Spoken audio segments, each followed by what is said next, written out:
All right, welcome in. It is a Monday edition of the Sports Huddle on SEMO ESPN Radio, 1220 AM, 93.5 on the FM dial, and we are always online. You can find us at SEMOESPN.com. Eric Shawn and the lead singer of the Mike Rennick Band is in studio this morning, and we invite you to join us in the studios. Here's our EBOMD Huddle Hotline number. It is 573-334-1220.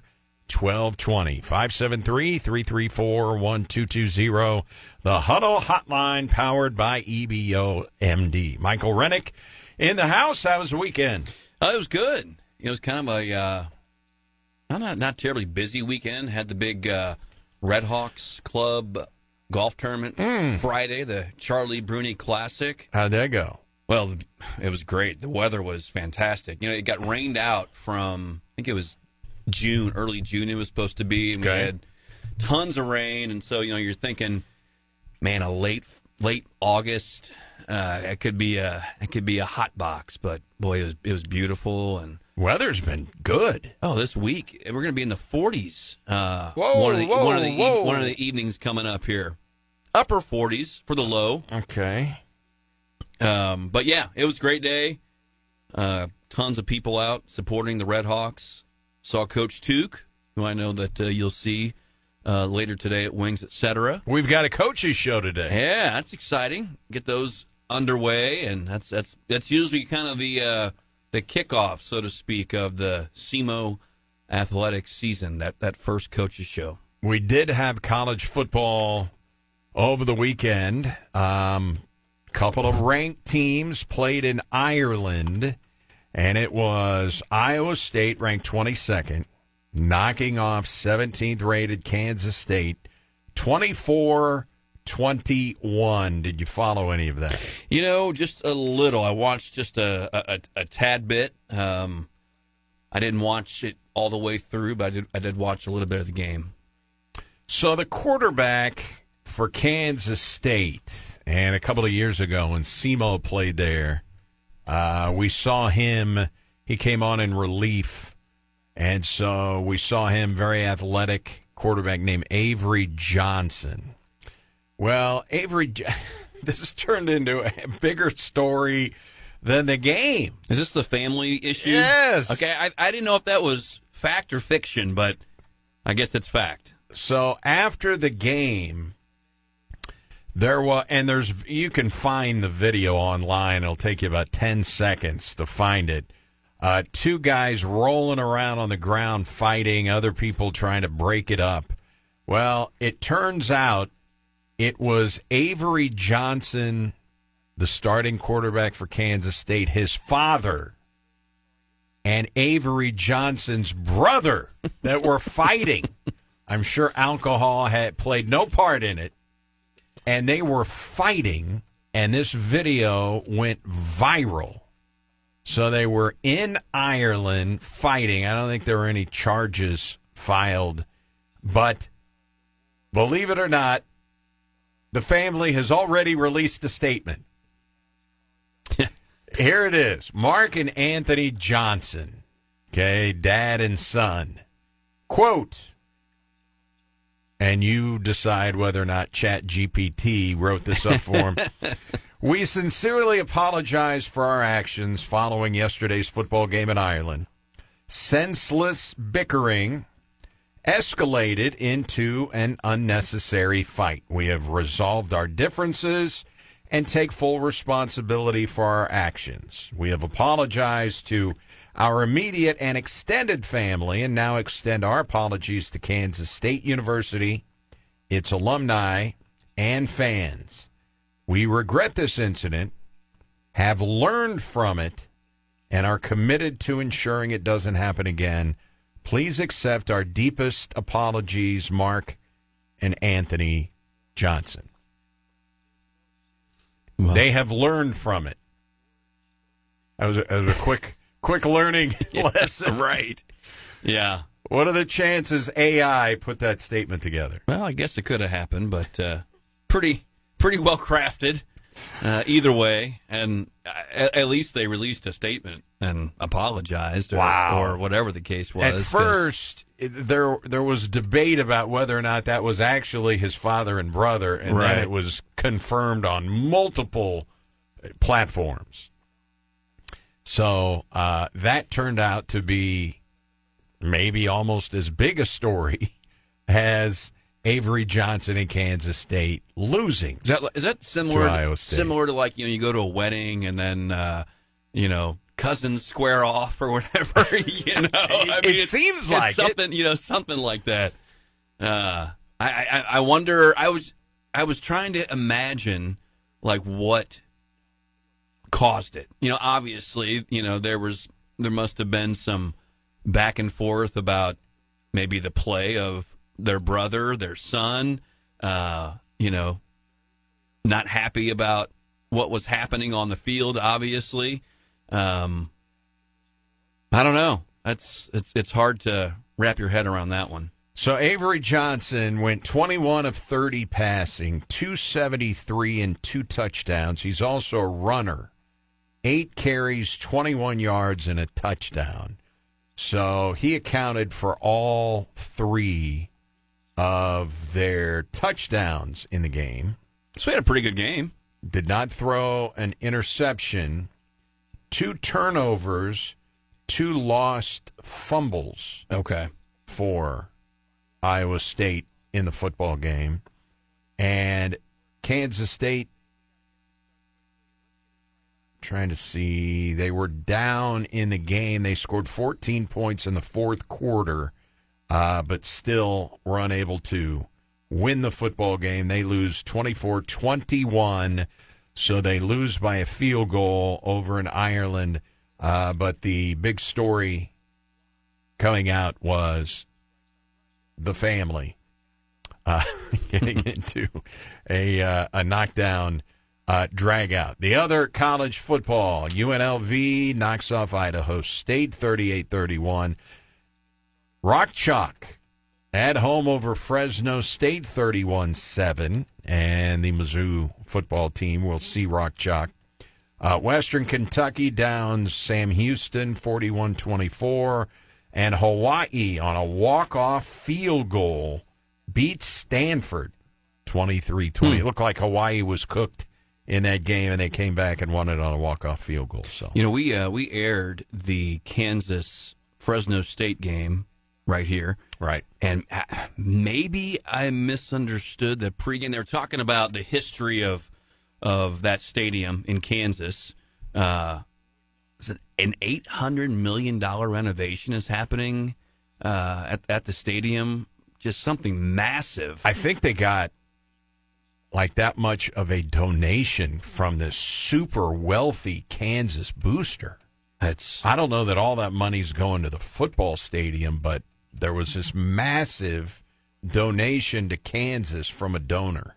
That may have been it. Well, that you would think if that's going to happen. I know that's happened at Mizzou. The renovations happening at Mizzou. They're similar. A big donor stepped up and has put a lot of money towards the renovations. Again, I don't know if that's all going to the football program, but I think they said that it's about 2/3 done, not entirely finished, but by the sounds of it, it's a massive renovation that's happening there. Okay.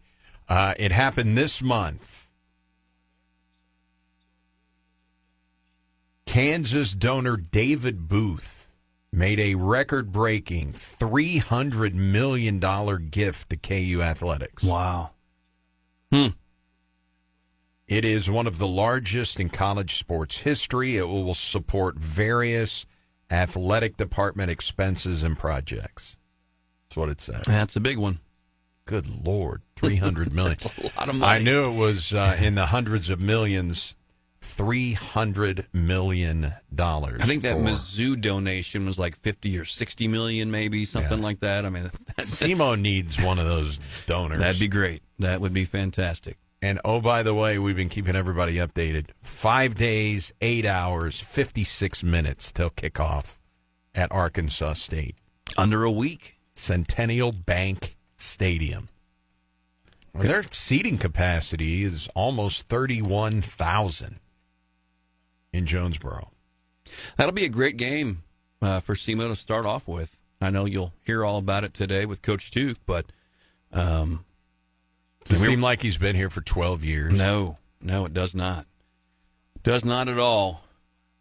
They got a tough schedule to start the year. I mean, we were talking about that during that golf tournament. You know, they have Arkansas State on the road. So it's an FBS. I think they've lost 23 in a row to FBS opponents. They have just one win over an FBS. Might they be able to pull one out Saturday? We shall see. There are way more question marks around Arkansas State's defense than the offense. Their quarterback is back for a third season. 2 years ago, he was the Sun Belt Freshman of the Year, and the guy who holds all the receiving records, or at least yardage, he will break the receptions and touchdown record this year. So, in other words, statistically, the greatest wide receiver they've ever had back. Mm-hmm. They've got some talent. They've got a couple of portal transfer guys at wide receiver, one from Mississippi State. So their offense is legit. Don't know about their defense. So SEMO's defense going to be tested right out of the gate. This a high-powered Arkansas State offense. So that's probably good. SEMO's defense gets a test week one. Yeah, that'd probably be, I don't know, the strong point of their team going into the season defensively, potentially, SEMO. But, I know there's some question marks on the offensive side. You know, you got new quarterback, and go in, get tested, and figure out, what the path is going to be moving forward. So you've got an FBS opponent, then you're home for North Alabama, team that you beat last year. And then it's on the road at North Dakota State. Not only are they the number one team in the country, they're the reigning national champions. 10 national titles, by the way. And then you host SIU, who right now is ranked preseason number 20 in arguably the best FCS conference in America, the Missouri Valley Football Conference. Then you go to UT Martin. That's a tough stretch to start the season with, isn't it? That's a very tough stretch. So the Red Hawks are going to be tested right out of the gate. And so we'll talk more Red Hawks football with Coach Duke coming up. 12 noon. We'll be at the Cape Wings, Etc. location. Be in the new banquet facility there that they opened up last year. Yeah, if you haven't been to a coach's show in a while, the new banquet area, it's fantastic. It is. It's perfect setting for the coach's show. And plenty of room. Yep.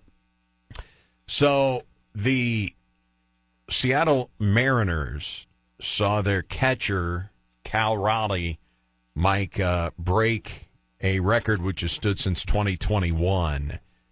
Most home runs by a quote-unquote primary catcher. That record was set by Salvador Perez of the Kansas City Royals, who I believe played 40 games that year at first base. So how deeply you go into the record, did you hit all of your home runs while in the lineup as a catcher? Mm-hmm. That record belongs to Javi Lopez, who hit 42 of his 43 home runs as a catcher for the Atlanta Braves back in 2003. If you really, I guess, deep dive, and there's some traditionalists in baseball that do, but as a primary catcher, Cal Raleigh now holds the record. He hit number 48 and 49 yesterday for the Mariners. But that's not what we're getting into here. They have a little marketing tool that they use, and they bring in, it's the Seattle Mariners Kids Club Kidcaster. So they bring in a little kid, and he is on the television call in the first inning of the game. Okay. So they're playing the Athletics, and he sits down to broadcast, and this is how it started for the young man. His name is Russell. We didn't get his last name, Russell. And the Athletics have Jacob Wilson at the plate, and this is his first call as the Mariners' kid caster. Nice. With Athletics infielder Jacob Wilson at the plate. If the computer will help us out here. Now that's is that Jack Wilson's son? Yes, it is. Played for the Pirates, is that right? Correct. Yeah. Jack Wilson Shortstop. made a name for himself with the Pirates. Yeah. All right, so the computer is not going to be our friend, apparently. So we'll just keep it spinning here and see if it jumps in. Anyway, Wilson hits a home run, and the young guy was not happy about it, and he basically said, "I'm mad. That's just sad." That was his call. That was the call after the home run. Ended up leaving the ballpark for Jacob Wilson. Okay, an F for the computer. And then he was escorted out of the booth. So it was funny to hear the little guy call the shot. Maybe we'll get it a little bit later on in the show. All right, you've got Cardinal baseball, 5.5 back in the wild card after another losing weekend. How about yesterday?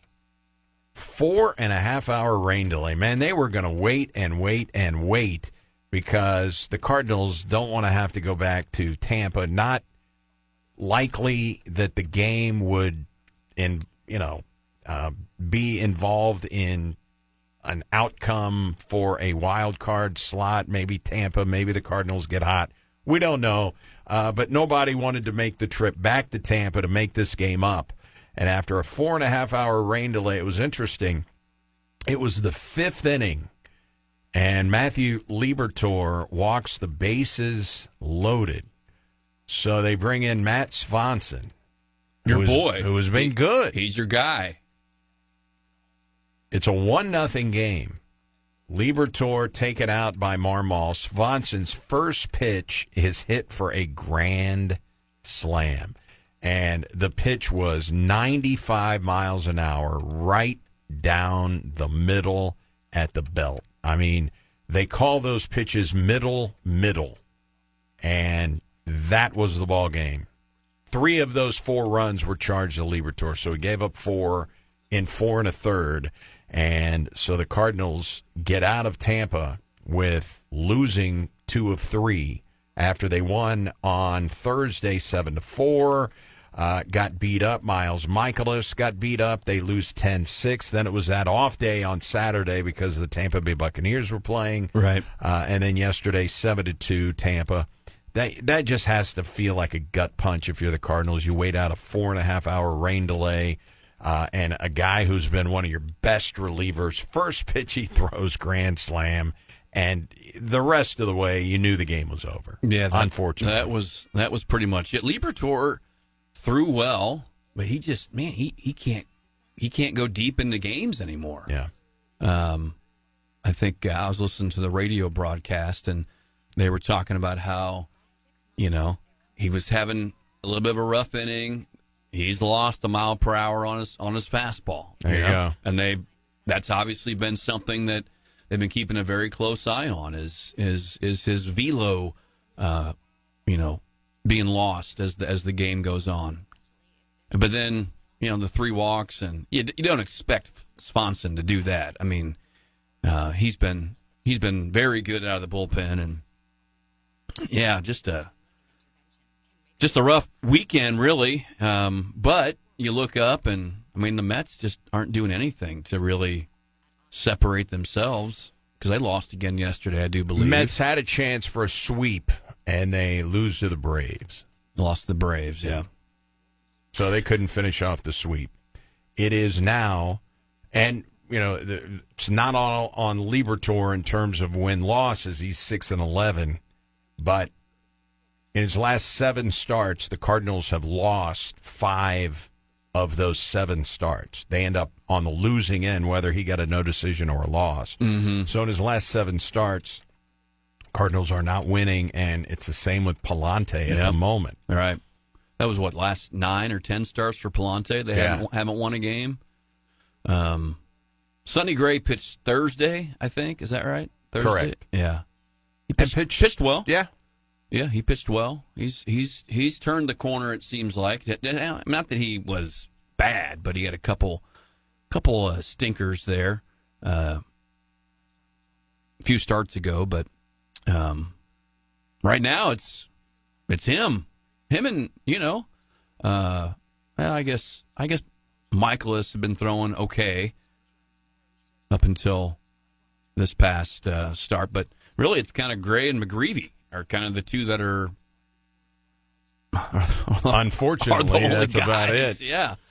Yesterday, Cardinals activated John King from the 15-day injured list. Anthony Veneziano was sent back to Memphis. Another loss for Matthew Liberatore, and it all came on the same day. And who could have seen this coming? That the Braves released Eric Fetty. They released Eric Fetty. Yeah. Well, I was, and maybe this is planned for later in the show. I thought as you were talking about Memphis, you were going to talk about how J.J. Weatherholt is just kind of sitting there in the dugout with his hand up to Mo, saying, "Hey, it's me. You see how many more hits I had this weekend?" And he faced Chris Sale twice, I think, over the weekend in a rehab for Sale. Had a couple hits off of him. What's the guy got to do to get a call up?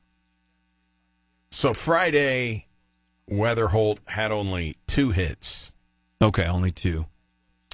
Saturday, he had 3.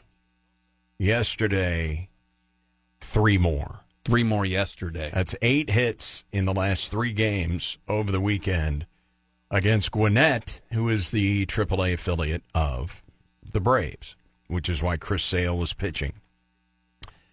And this comes with the news that Mason Wynn says he will undergo an MRI on a sore knee today. He said he had an MRI on the knee back in July, and it showed, quote, a little something. Wynn said it was his preference to push through the season and then undergo an arthroscopic procedure if needed. Mm. Don't like hearing that. If you feel like you are out of this thing, do you shut down Mason Wynn, or do you allow him to try and fight through it? I mean, is he fighting for a Gold Glove at this point, do you think? Or I think so. Or offensively, is he not going to stack up to other shortstops? Well, he's got 3 years on the season? Yeah, the metrics say he's got a really good chance to win a Gold Glove. I don't know how missing the final month of the season would affect that. I bet it would.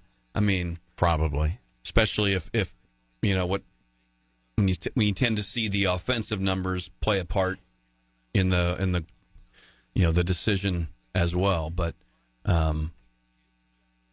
maybe if he can't play, let the guy rest up. I mean, what are you running out there for, other than a personal award potentially in a Gold Glove? Then do you bring up J.J. Weatherholt? You got Jose Fermin. You got Jose Fermin. I know you do. He's hitting in the 300s right now. So probably don't need Weatherholt up here. Wow. Now are you channeling John Mozeliak, or are you channeling Mike Rennick with that statement? I want to see him up here. There's no doubt about it. I mean, it's just like, what else can the guy do? At this point, it can't be. It's obviously nothing to do with his ability to play the game right now. It is simply a business decision to not have him come up. Unless you start in with the whole, well, he needs to get at bats, and you know how that whole discussion goes. Like, if he comes up, we don't want him to sit. So maybe the Mason Wynn kind of, pushes the issue. If Wynn is out for a decent amount of time, then you've got an opening for J.J. Weatherholt. Or an opening for Nolan Arenado to return. Or an opening and block Weatherholt. Nolan Arenado to return. Block it. So, Derek Gould put together a story about the lack of human beings on hand for Cardinal home games. And he talked to the Cardinals' vice president for ticket sales, Joe Strom. And here's the quote about all of the empty seats at Busch Stadium. The Cardinals are 19th in fan attendance. Tickets sold per game. Just keeps going down. I mean, they were 17th, just a month ago. Right. A year ago, they were 7th. Since Busch Stadium opened in 2006, the Cardinals have never finished out of the top 7 in average attendance. From 2013 through 22, they had 7 years where they ranked 2nd in average tickets sold per game, oftentimes between the league-leading Dodgers and the Yankees. Cardinals are on pace to finish with 7,000 fewer tickets sold per game. They are 19th in tickets sold. Here's the quote from Cardinals Vice President for Ticket Sales, Joe Strom. He said, at the end of the day, it's not where we want to be. So there is work there to be done. That's the one thing. Fans have a right to voice their pleasure or displeasure. And we know there is work to get people back. We have to earn them back. That's the entertainment industry. You've got to earn people's discretionary income. I've never heard of Joe Strom, the vice president for ticket sales, but he was the one who Derek Gould got the quotes from. And those are the numbers as the Pittsburgh Pirates come to Busch. And it's a 4-game series. What are the odds that you would play a 4-game series against the Pirates and miss Paul Skeens? You wouldn't think very good. He pitched yesterday. Okay. 7 shutout innings, 3 hits, 7 Ks, no walks. So that was his 50th start, Paul Skeens.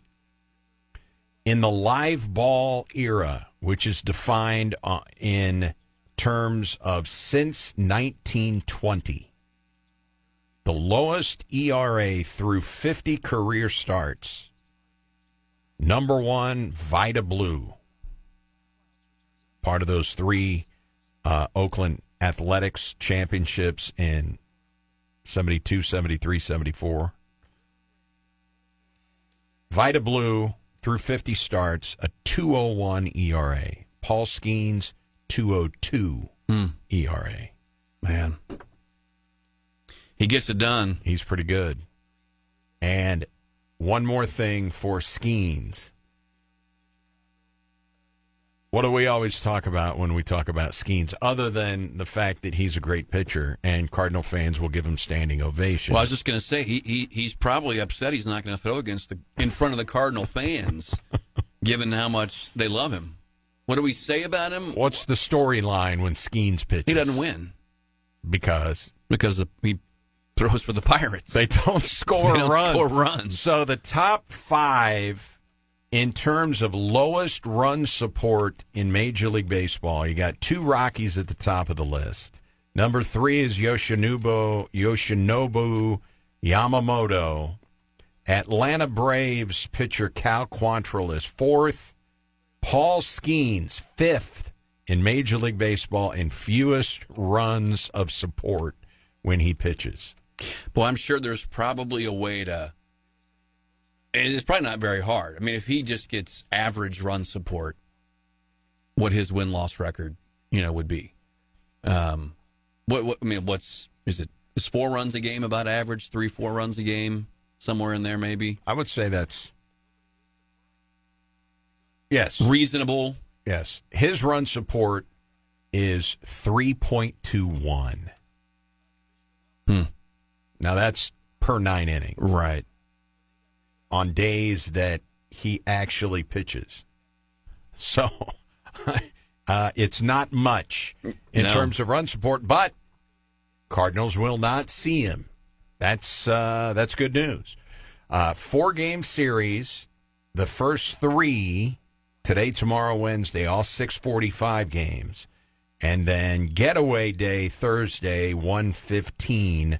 Cardinals do not have a day off this week.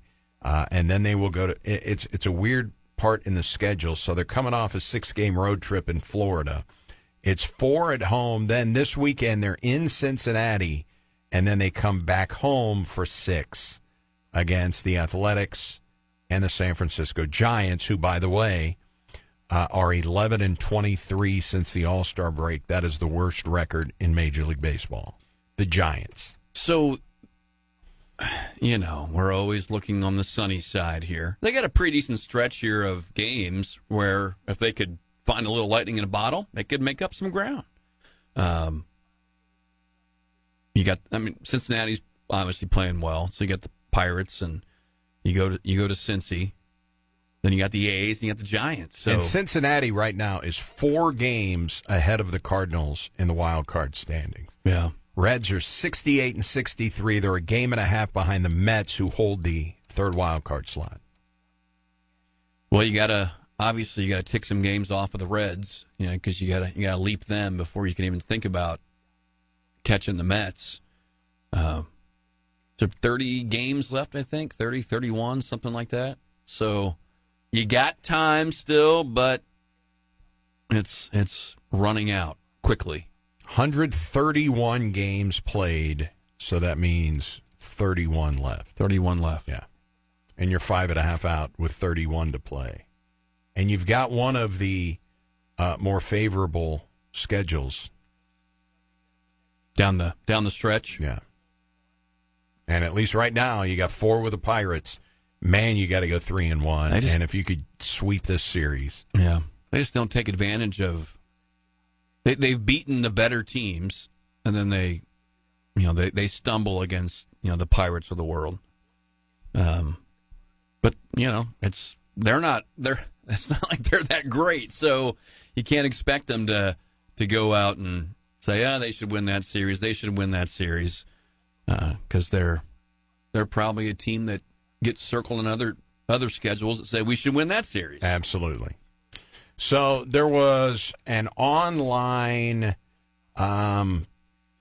release that labeled the St. Louis Cardinals all-time lineup. And that is the best player at every defensive position, plus a DH, plus a starting pitcher, relief pitcher, and manager. Okay. I feel like we've had this discussion before. The last discussion was about the best in the National League, I think, though, wasn't it? Didn't us? Yeah, since 2000. Since 2000. Yeah, okay. All right. So this is just the Cardinals. That's Major League. This is all-time Cardinals, number 1 at every position. Throw in starting pitcher, 1 reliever, a DH, and manager. And we can run through it here coming up in just a couple of minutes. Now, did you see what happened with Shohei Ohtani yesterday? No, I did not. So Ohtani, they're playing in San Diego trying to avoid a sweep. Correct. San Diego won the first 2. San Diego went into yesterday's game with a 1-game lead on the Dodgers in the NL West. Now, remember, last weekend, the Dodgers swept the Padres, who led for 1 inning during the entire series. So they spanked the Padres. Padres win the first 2. You've got a guy literally sitting right next to the Dodgers dugout yesterday, and he was wearing out Shohei Ohtani the entire game. They didn't come down and get him because he's wearing a Padres jersey and they're in San Diego. Okay. I mean, every time he was in the on-deck circle talking about, because Ohtani had been 0 for 10 in the series until his last at-bat where he crushed his 45th home run, which ties Kyle Schwarber for the National League lead. And as Ohtani is headed to the dugout, this is how it transpired, and this is the broadcast team for the Dodgers. There's a fan sitting right by the Dodger dugout that's been giving Ohtani heck all day. After he homers, he says, "How you like that?" We've been hearing him on the field mic the whole time, too. Sure, it made his day. That's a story he'll always be able to tell. It's $1 billion high five. Yeah. Don't wash that hand. So Ohtani high-fives the dude as he's going into the dugout. And, he has been wearing Ohtani out all day. Afterwards, Dave Roberts talked about Heckler Guy. Very annoying as he's in my right ear the entire game. But it was very out of character from Shohei, and he was wearing him out the whole game. So it was good to see Shohei, initiate a high five from him. So that was great. That was fun. It was good to see Shohei show his personality. All right, so Shohei high fives Heckler Guy in the Padres jersey after hitting the home run. And oh, by the way, the Dodgers won the game. And that was that Ohtani's last at bat? Yes. So we don't know if he continued to heckle him after the after the high five. Yeah, it came in the ninth inning. And probably shut him up a little bit, I would imagine. All right, St. Louis Cardinals, the best at every position was one of the topics online over the weekend. What was the choice? What is your choice? What is Rennick's choice? Sports Huddle coming right back. SEMO, ESPN. Welcome back, Sports Huddle, SEMO, ESPN. Don't forget, our first Red Hawks coaches show comes up at 12 noon at Wings Etc. in Cape Girardeau. Coach Tuke will join us week one. We may not have another coach or a player, probably just Coach Tuke. So we get kind of into the nuts and bolts of what's going on in terms of his roster. I did get a depth chart, so I've been working on my depth chart, but we'll be able to go in depth with Coach Tuke. Not only the schedule that they've got, the preseason poll, and we had him on this show, 2 weeks ago, right before camp started. I think the day before. That was late July. Yeah, right before camp started. So I'm sure the depth chart has moved around since they opened camp, but we got one, and I'm supposed to get one either late today or tomorrow from Arkansas State. I mean, they don't even have, stories on the Arkansas State athletic website. I mean, position player stories. I mean, just go to SEMO's website and you'll see how you do it. Hansa. Is that by design? Don't want to let any cats out of the bag? Absolutely not. Your job is to promote the program and the season and what's going on in camp. They got nothing.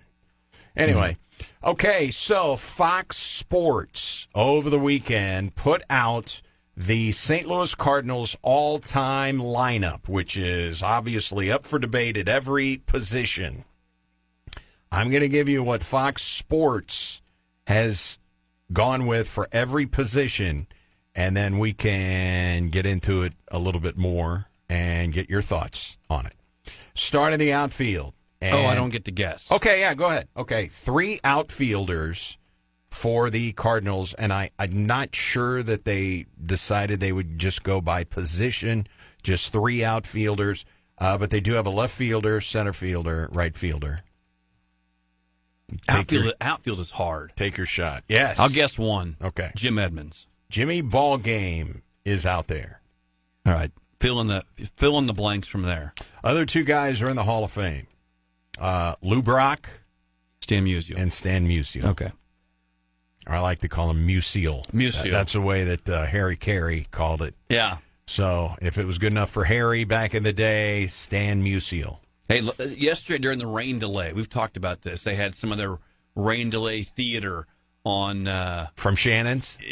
No. They were playing back. I think was it 67 maybe. I'm trying to think of what Pennant year race it was. or World Series against the Red Sox. So you heard Harry Carey. Yeah. It went. He threw it. It's kind of, they did some edits on it, obviously. Sure. But you heard play by play, and then Harry down in the clubhouse post World Series victory. He's interviewing Bob Gibson. Shane East was manager, interviewing him. I think he gets Musial on there as well. So pretty awesome to hear. So it is Lou Brock, Jim Edmonds, Stan Musial. I'm sure you can take umbrage with maybe one of those. I know some of the comments that trickled in from Cardinal fans had Curt Flood over Jim Edmonds. I didn't see Flood. Flood did not have the home run juice that Jim Edmonds did. I'd have to check on the Gold Gloves. I know Flood won a bunch, but so did Edmonds. And since I never got to see Curt Flood play, just clips, I got to lean toward Edmonds. Yeah, I'm the same way. I mean, I don't have a lot to go on besides watching Jimmy ball game. But you got guys in the Hall of Fame in Lou Brock and Stan Musial. Yeah. I don't think there's an argument. No. Okay. No, not at all. Ray Langford was a terrific outfielder for the Cardinals, but not a Hall of Famer. Not a Hall of Famer. A Cardinal Hall of Famer. Right. Interesting choice here for third base. A man that won an MVP but is not in the Hall of Fame. Kenny Boyer is Fox Sports' choice to be the Cardinals' all-time third baseman. A lot longer career as a Cardinal than Scott Rowland, who is in the Hall of Fame but never did win an MVP. Yeah. I didn't think Rowland would get the nod. Just other than, you had plenty of guys that, come before him that you may think get the nod over him, and Boyer did. All right, shortstop, let me guess. Okay, take your wildest guess about who the shortstop might be for the Cardinals. Edgar Renteria. You nailed it. Unbelievable. Ozzie Smith. The Wizard is the choice at shortstop. Who we've had on this show, in this studio. He has been in the studio. And, along with Musial, maybe the most undebatable decision among the starters, right? Yeah, well, maybe. You picking a shortstop in a Cardinal career over the Wizard? No. Yeah. Second base is another one who hard to make any other case. Can I guess? Yeah. Red Shane East. Not the redhead. Another Hall of Famer. Rogers Hornsby. Oh, Rogers Hornsby. I mean, yeah. The numbers. Hornsby. At first base, who do you think is voted by Fox Sports as the all-time Cardinal first baseman? Because now you said there is a DH position. There is. I mean, my gut would be Albert Pujols at first base. Is that a correct? You are correct. Okay, all right. I'll go with my gut. Albert Pujols. Another one, at least it is debatable. Catcher. The all-time Cardinal catcher. I think you've only got two choices here. Is Yachty one of the choices? Yes. Is McCarver the other choice? No. I'm the other choice is in the Hall of Fame. I mean, it would come to it's Yadier Molina. Okay, according to Fox Sports. That's gonna be my guess. Ted Simmons is in the Hall of Fame. Yeah. But again, did not play his entire career in St. Louis. But that's not a prerequisite to be on this list. Right. Because Ozzie Smith didn't play his whole career. Hornsby did not at the end. So it's Yadier Molina, and there is plenty of debate from multiple Cardinal fans that they would go with Simmons. Yeah, I could see that. Okay. The greatest starting pitcher in Cardinals history. Bob Gibson. That is correct. That's a tough one to debate. Yeah, it's pretty locked in. I think this is debatable. The all-time relief pitcher for the St. Louis Cardinals. Well, I mean, this is obviously this is tough because, again, you've got guys that were in a Cardinal uniform, but maybe didn't, make their hay with the Cardinals. My first thought is Bruce Sutter. That's my first thought. So I'll go with Bruce Sutter. Fox Sports went with Jason Isringhausen. Oh, that was the all-time saves leader for the Cardinals. But, again, Isringhausen will not be in the Baseball Hall of Fame, and Bruce Sutter is. Mm-hmm. And he was still pretty much in his prime when he was a Cardinal.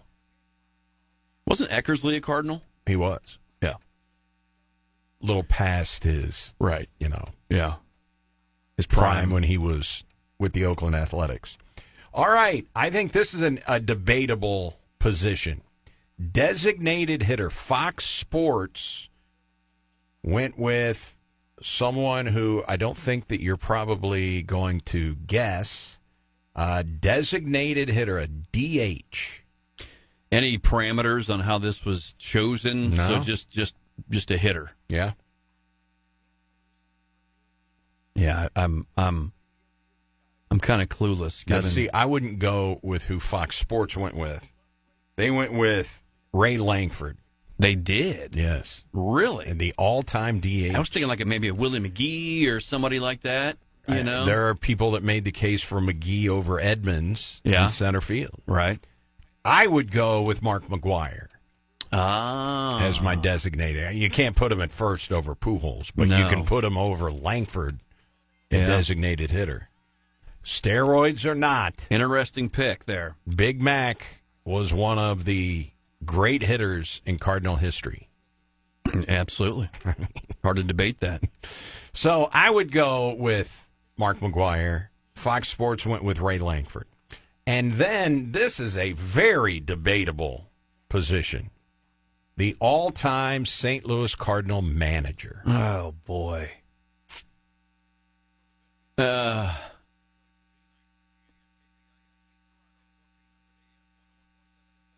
mean, I want to say Tony La Russa, but my gut is Whitey Herzog. Fox Sports goes with Tony La Russa. Okay. All right. It was one of those two for me. Was he second all-time in wins in the history of the sport? Yeah, 2 World Series. 2 World Series. Obviously, Whitey Herzog. Obviously, Red Schoendienst. And managers of those Gas House Gang teams way, way back. But Tony La Russa, in the history of the sport, I believe, no one's ever going to catch Connie Mack, period. Right. He managed forever. And he's in the Hall of Fame. Yeah, kind of hard to argue with that. But so is, the Redhead and Herzog. Yeah, they both are. So I think that is a very debatable position, just like I think designated hitter is. And again, if you're a Willie McGee fan over Edmonds or a Curt Flood fan over Edmonds or a Bruce Sutter guy over Isringhausen, it just seems like it was less stress and reach for the bottle of Tums with Sutter than it was for Isringhausen. I think that's part of it. Yeah, I think that's Definitely part of it. But he's our all-time saves leader. So yeah, he was great. Anyway, I thought that was an interesting, debatable topic that came up over the weekend from Fox Sports Midwest. And, Izzy's a guy that has stayed very, very connected to the Cardinals. Yeah. Post his tenure in a lot of different ways. And for just a little while, I don't know how many seasons, maybe just a couple of seasons, Izzy was the pitching coach at SIU Edwardsville. Was he really? Yeah, so we saw him, when SEMO played the Cougars. He wasn't there for very long. I don't know, 2-3 years, but he was the pitching coach at SIU Edwardsville. Now, did I understand you correctly? McGuire's son plays at SLU, is that correct? He did. I think he finished his eligibility this past year. Okay. He may have another year. I mean, years of eligibility are they go off on. the charts. Yeah. SEMO's got a seventh-year guy. Jared Pedraza, the Wolverine, linebacker from Northwestern State, and he missed some time with injury. He's going to be huge for the Red Hawk defense. Seventh-year grad student. I think we're starting to filter away because of COVID. COVID and transfer portal and the whole thing. You're going to see fewer and fewer of the seventh-year guys. You might still see a few sixth-year guys. SEMO's got a sixth-year guy as well. But Pedraza, seventh year. He spent 5 years at Northwestern State. All right, Cardinals tonight. The Pirates are in town. Cardinals are not out of it. Still 5.5 back with 31 to play. Mason Wynn gets an MRI on his knee today. I don't know how that's going to turn out and if it will prompt a visit to the injured list for Mason Wynn. We don't know the extent of the discomfort that he's having and what the imaging is going to suggest. But again, 8 hits in the last 3 games for J.J. Weatherholt. His last 2 games have been 3-hit games. He looks primed and ready to go. I think he's hitting .330 at Memphis. So, we're basically coming upon the time of the schedule where you have your September call-ups, late season call-ups. You can't call up as many as you used to. They changed it, but right, he's right there. But he would be right there. I know we had some sound from Mo last week talking about downplaying a problem with the roster, and making sure he doesn't have a chance to potentially start the clock on his Rule 5 status. I don't even know what that was. What he was trying to explain. 5 years for a guy who's drafted when they're 18 versus 19. It's 4 years. Right. Okay. Where you have to either put them on the 40-man or expose them, Now, the call-up does not put them on the 40-man, right? Yeah. You got to be on the 40-man to get called up. So they would have to put even in the September call-up? I think so. Okay. I think you got to be on the 40-man. So we gave you the quotes from the Cardinals organization about the lack of ticket sales. And man, oh man, do you think, I'm not saying they're going to start selling out games because J.J. Weatherholt is called to the big leagues, but you can't tell me that is not going to excite the fan base and, yes, sell a few tickets as we come down the stretch here in this season because fans want to get a look at the number one hitting prospect in the organization. Yeah. Who's tearing it up. You think it would. The Cardinals, unfortunately, got a tough little stretch here against them. Your, back to school has started. You're not playing the best. You got some lackluster teams potentially coming to Busch. I'd be curious to... Here are the next teams coming to Busch. Pirates, Athletics, Giants, Reds, Brewers, and that's it. Their final 6 games are on the road in San Fran and at Wrigley. Yeah, no one really, Right. tips the excitement meter there for you. The Brewers, I guess, but I don't know. I mean, no one even knows who's on the Brewers roster, so not like there's anybody that you want to just go and see play for the Brewers. So it's going to be a tough stretch from an attendance standpoint. I'd be curious, what do you think they'll average over these 4 games against the Pirates? Paid. 21. 20. I was going to say 20. Yeah, right in that area. Yeah. So it's Michael McGreevy tonight, 6:45, against former Cardinal Johan Oviedo. Remember him. He's only pitched in 2 games. I guess he's hurt. He was hurt. Let me see. I'm guessing that's why he's only pitched in 2 games this year, Oviedo. But he's 1-0 with a .450 earned run average. So that's who the pitching matchup is tonight, McGreevy versus Oviedo. All right. We're going to see you over at Wings. I'll be there. All right. That is the Coach's Show. Coach Took going to join us. Wings, etc.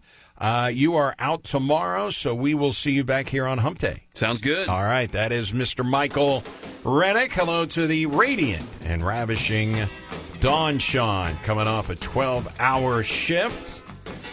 Thank you for her service. Stay tuned. Clinton and Friends coming up. We'll talk to you from Wings at 12 noon for the Red Hawks Coaches Show.